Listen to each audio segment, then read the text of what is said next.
Hey there, niche internet micro-celebrity here. You remember Call of Duty Zombies, right? Of course you do. But do you remember when it was a full-blown cultural phenomenon? When I was a wee lad, I'd often hop on the family computer after school to play Roblox. People say old Roblox was different. Better. Was old Roblox better? I don't care. I don't concern myself with peasant talk. One thing's never changed though. Plagiarism. Why play Dead by Daylight when we have Dead by Roblox? Why play Counter-Strike when we have Counter Blocks? Why play Left 4 Dead when we have Reason to Die? Why play Rainbow Six Siege when we have Operation Siege? Why play Rainbow Six Siege period? Roblox developers have always taken copyright law as more of a copyright suggestion. In the early 2010s, there was a Roblox clone of Payday the Heist, simply titled Heist. Then they got in legal trouble and had to change the game's name to notoriety. And this worked for a few years, but then the game just randomly got taken down, coincidentally right before Payday 3 released. And then the people who made Payday 3 bought the game, and now it's an officially licensed game. It's strange how that works. But there was always this guy known as Star Battle, whom I knew as the LeBron James of copyright infringement. He copied COD Zombies to Roblox 1-for-1. The guns were literally static PNGs that were from the actual games. It's insane. Why would I play Shino Numa on Call of Duty when we can play Star Battle's Shino Numa, or Der Riese, or Verrückt, or Nacht der Untoten? These games were released to Roblox in 2011 or 12, I believe. And people are still copying COD Zombies to this day, in some capacity. And now there's this weird obsession with the stud texture as well. Don't tell me he just did what I think he just did. What went wrong with Roblox? Why do all retro games look so bad? These new games have left a sour taste in my mouth, like mustard. Which brings us to Resurrections, a game that isn't just another slapped together retro cash grab made by a grifter who spams the stud texture everywhere. Oh no, this one's an actual love letter to that old era, and it is jank incarnate, but also kind of brilliant. And guess what? I don't recall it using the stud texture once. Incredible. And perhaps that is why the game has no players. The children yearn for the stud texture slop. It's kind of weird how people who have supposedly played Roblox for over 10 years kind of build like shit. The game is fittingly called Resurrections because it's a Roblox zombie game that seeks to honor and revitalize classic and bygone Roblox games before it was mainstream to do that. While I've already made videos on this game before, and the game has barely changed since then, I still find it worthy of discussion due to its interesting development cycle. As of right now, Resurrections only has 2 maps to choose from: Dead Town, a straightforward map intended for casual players, and Roots of Dread, a complex map designed for more dedicated and experienced players. Roots of Dread is a map based off of the classic Haunted Mansion map, but it's changed so significantly to the extent where one can forget that fact entirely. Resurrections uses its source material as an excuse to create new art. The glass window in the original Haunted Mansion was repurposed into an ominous eyeball, resembling the Eye of Ra, always watching over the player, not only being positioned in a high point overseeing the starting room, but also being in your hotbar next to your ammo counter. The Eye of Ra was often associated with the destructive, cleansing power of the sun, which is why it's within you, next to your ammo counter. The enemy in Roots of Dread is a dark, sentient tree, I think, or it's Yorick. The lore isn't super clear, especially with the update that removed Yorick from the game, so then it was just the Thrashers. I'll explain that in a bit. The map's thumbnail is not the mansion, it is the giant tree. The experience is not about a reboot of the classic Haunted Mansion, it is about the tree. The tree is the main antagonist, growing under the moon. The player represents the sun, bringing light and purging the darkness. How do they make this more and more epic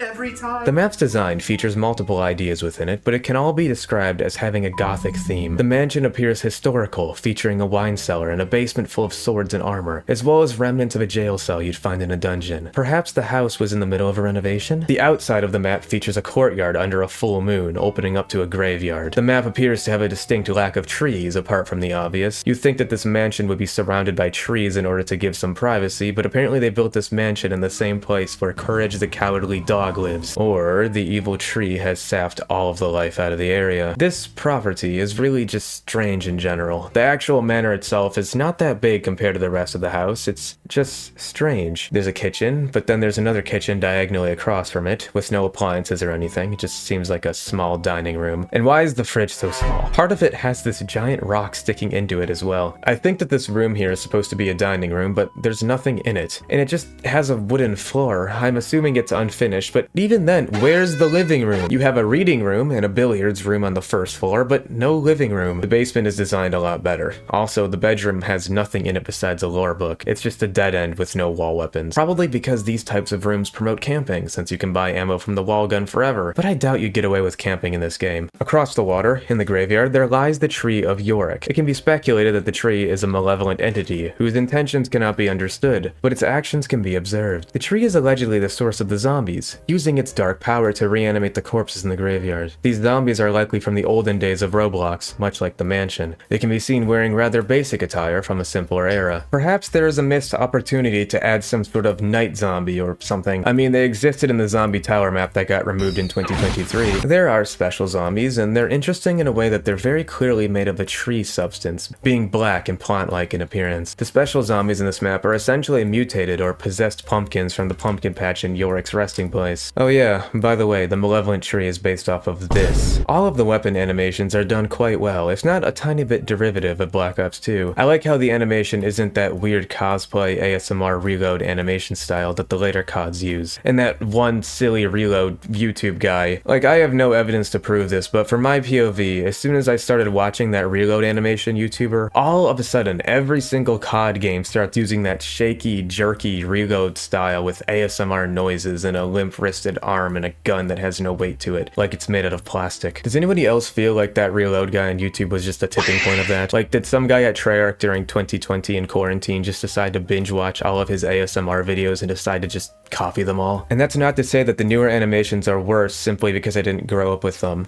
I have to put asterisks in my videos in case morons are watching. Because the older COD animations were also criticized for being a bit too smooth. I heard Modern Warfare 2019 had a good mix between the two. I never played it though. With that being said, the fluid and smooth animation style actually works quite well in Resurrections, especially because it's on Roblox and the animations should be kept simple for performance reasons. If you've played Call of Duty Black Ops 2 Zombies before, then this game might be a nostalgia trip for you. But if you're into the retro aesthetic and only play Roblox on mobile, then you probably won't like this game. Resurrections, being inspired by Black Ops 2, uses the two-hit system, where zombies kill you in 2 hits. This is fine in Black Ops 2, since it was a game that came out in 2012, but not as fine here, because the Roblox engine has proven time and time again to be unreliable for games like this. Knifing zombies can be straight up death sentence, and this game should know better, since there was a Call of Duty Zombies clone all the way back in 2011 that had this same problem. All the weapons were like static PNGs that popped up on your screen. It was so silly. Normally this is fine. I mean, you can just shoot the zombies instead. But a problem arises when one realizes the ammo shortage. Resurrections shares a common issue with playing Call of Duty Zombies on Steam.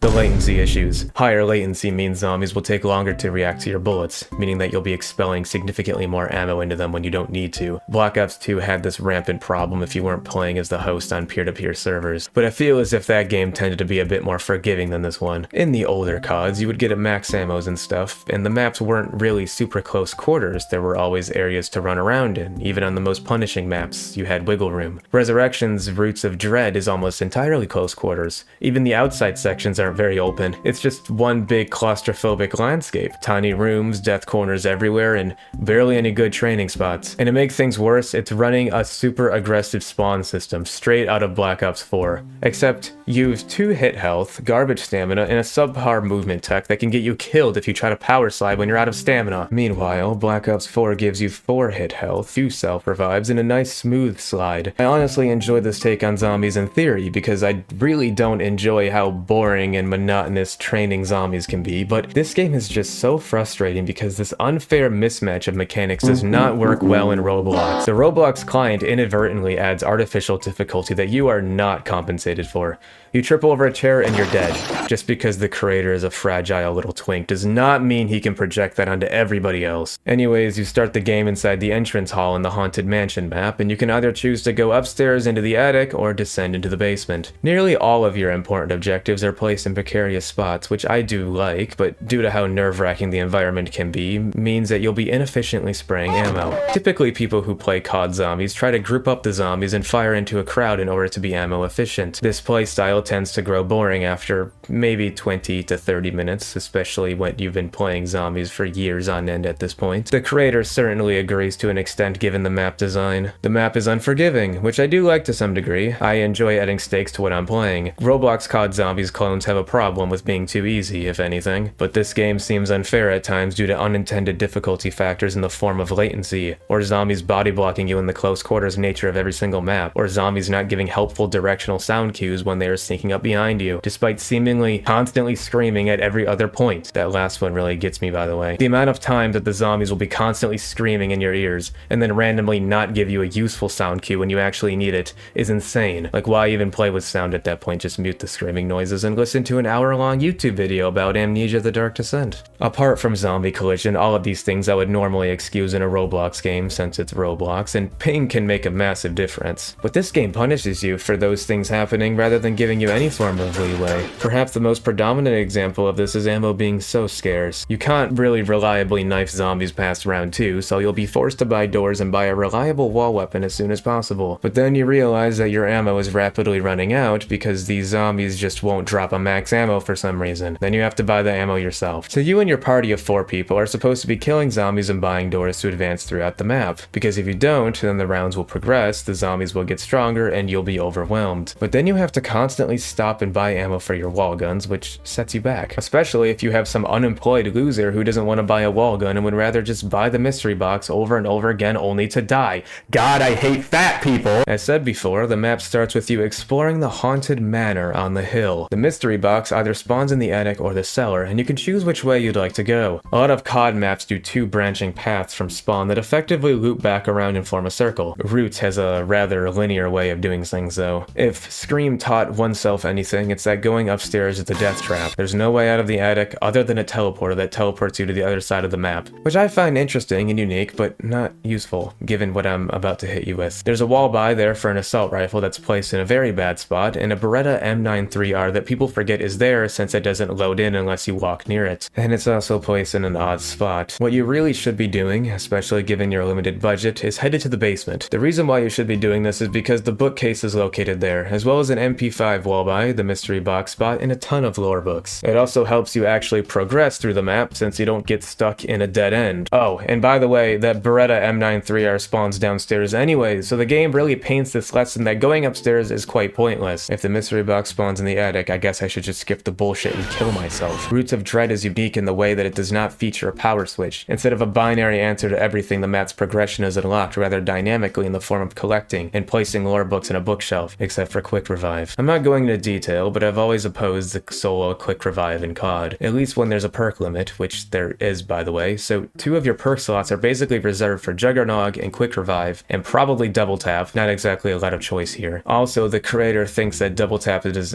an essential, so you get 1 choice. Probably speed cola. You'll have to collect lore books scattered around the map and put them in a bookshelf downstairs. For example, Juggernog takes 3 books to unlock, double tap takes 5, speed cola takes 6 for some reason, and the pack-a-punch takes 5. See what I meant earlier now? If you go upstairs, you only get 2 lore books, the attic book and the bedroom book, and then you have to buy your way to the bookcase and then buy Juggernog. If you go through the basement, you get the Juggernog book, the sword room book, and the piano book. Now this could be fine, all things considered, because in round 6 you come across these enemies called Sinisters, which drop 1 extra lore book instead of a max ammo. So technically you can unlock Juggernog no matter which way you go, although one will see you spending a lot more money. Also, consider the following. The Sinisters that come on round 6 will specifically target players who are carrying lore books and will steal lore books upon hitting said player carrying them. The lore books will respawn at often inconvenient, albeit set locations. One of the books you get at the start will literally spawn at the end of the map. It's so strange.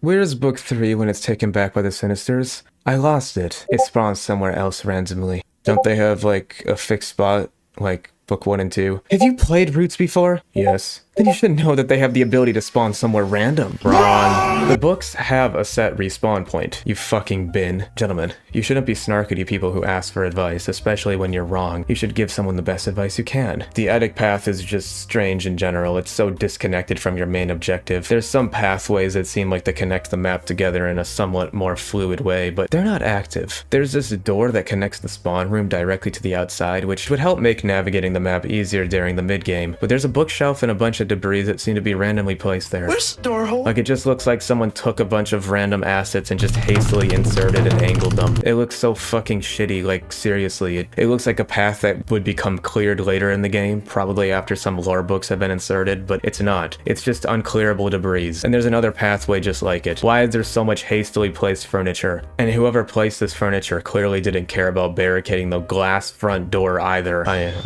want it gone. In Dead of the Night, the Call of Duty Zombies map that Roots of Corruption is based off of, there are segments of debris that cannot be bought. However, this debris gives you the clear indication that it can be cleared later, once the map is progressed further. There's an odd stretch of the main lorebook quest where nothing happens. Besides collecting 12 lorebooks to open Pack-a-Punch, nothing else happens besides opening the perk machine. From lorebooks 8 to 12, nothing happens at all. The perk machines are blocked by magical eyeballs, and not roots for some reason. When you insert books into the bookcase, the magical eyeballs go away, and the perk machine can be used again. It looks like these instances of unclearable debris were supposed to be cleared once you inserted books into the bookshelf. They were likely going to be guarded by eyeballs, which would go away when you placed the books. Most likely this book, which is unique from every other lore book in the way that it has the Eye of Ra on it, rather than pumpkins. It's also located at the far end of the map. Okay, so I just asked the curator, and yes, the unclearable debris was a last-minute addition, but he mentioned nothing about intending for them to be opened up, so I suppose I just cooked up a really good suggestion if you wanted my unsolicited advice. Roots of Corruption features two special enemies, the Sinisters and the Thrasher. The Sinisters spawn when you pick up lore books and are noticeably more tanky and faster than a normal zombie. They steal lore books from players and can become a problem on higher rounds due to their sheer speed. On their first round, they drop a lore book, but do not drop a max ammo. This is a contributing factor to the map's difficulty. The Thrasher is a large enemy that spawns out of the ground on later rounds. Much like the Sinisters, it is a mutated pumpkin, but instead of a ghost, it's just a big daddy. The Thrasher's weak point is not its head, but instead 3 glowing weak points akin to Resident Evil. Due to the close quarters nature of the map, as well as the aggressive zombie spawns, turning around to aim for the weak points of the Thrasher may get you killed, partially talking about the weak point on the back of its neck. However, it is considerably quicker to kill him with explosives. Also, when you destroy one of his weak points, he gets faster, so just try to destroy the neck first. It'll make things easier. The Thrasher is cool, although the close quarters aspect of the map, combined with the Roblox collision, is just really annoying. One mistake could end you.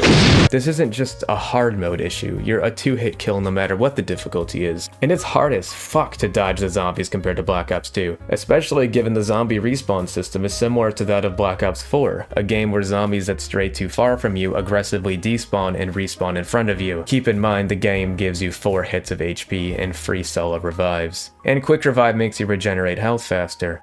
Finally, Yorick used to spawn on later rounds, being an environmental hazard that would summon roots and tree limbs to attack you. He couldn't be killed or anything, but it was cool, I guess. He was removed in 2024 to be reworked. There's this perk called Death Perception that would actually come in handy in this game. It gives you X-ray vision on zombies and indicators of zombies approaching you from off-screen. It additionally causes you to deal extra damage to enemy weak points, which could be quite helpful in this game. People tend to say Death Perception is useless in the newest game, but I'd argue that it would be rather helpful in Resurrections if there wasn't a 4 perk limit with 3 or 4 crutch perks. Or 2 if you consider double tap a crutch, which it is, and I guess you get 0 perk choices actually, since the creator says Speed Cola is a crutch too, whatever. Honestly, it would kind of be goofy, but Death Perception could literally just do the thing that Artifact C does in Roblox Isle. It just outlines the hitboxes for you. Which, yeah, it looks stupid, but Resurrections really doesn't cater to casual players, okay? I'm sure the creator could implement it in a way that doesn't look incongruent to the map's tone. I don't know, maybe he can make it so Death Perception uses those eyeballs to help you find enemies, or even an aspect of Vulture Aid from Black Ops 2, helping you find objectives such as those damned pumpkins. The pumpkins are part of the map's objective. They are similar to the dig sites in Origins or the pods from Shadows of Evil, where you can get boons from them, or just a grenade. The pumpkins are scattered around the map with tons of locations. If you break one, it will go away for 3 or so rounds before respawning. If you go around the map and break every single pumpkin in a single round, you get a melee weapon called the Harvester from the final pumpkin, which is essentially a Bowie knife reskin.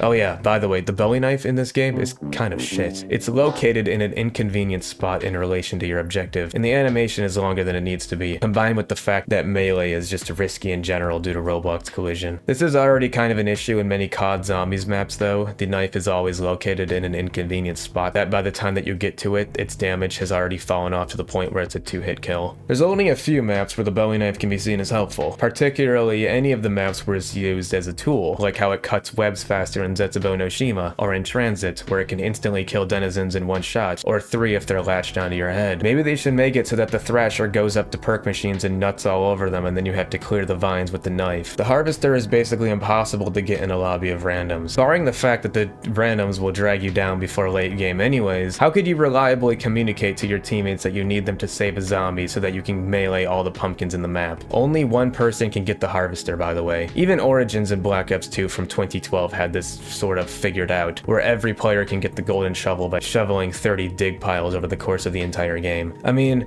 it's not like the Harvester is super overpowered, it's a melee weapon. It has a dual function similar to the golden shovel of Origins or the KT4 from Zetsubo no Shima, where it increases the chances to get rare loot from pumpkins, serving as a tool to the map's theme of pumpkins and plants. And you can get an exclusive DSR-50 from a pumpkin too, but that gun was only helpful on tower mode, which you removed, Mr. Creator. This game mode requires you to have a reliable SMG or an assault rifle to quickly cut down the zombies that spawn in front of you in this close quarters map. You can also find these green glowing roots with zombie souls. When they're filled up, they spawn as a black pumpkin that you can loot. You can also fill the soul boxes with a Thrasher soul, and those will give you the Eerie Flame, which is used to upgrade the Blundergat. I forgot to mention that the Blundergat is in this map. I feel like I never get it compared to the other Wonder weapons, so perhaps that's why it's not worth mentioning. It's just the Blundergat from Black Ops 2, nothing really interesting of note here. Nothing bad or good, just something I've seen before. But for those of you who don't know, it's a combination between a blunderbuss and a Gatling gun. Come to think of it, I really didn't talk about the Wonder weapons at all. They're just kind of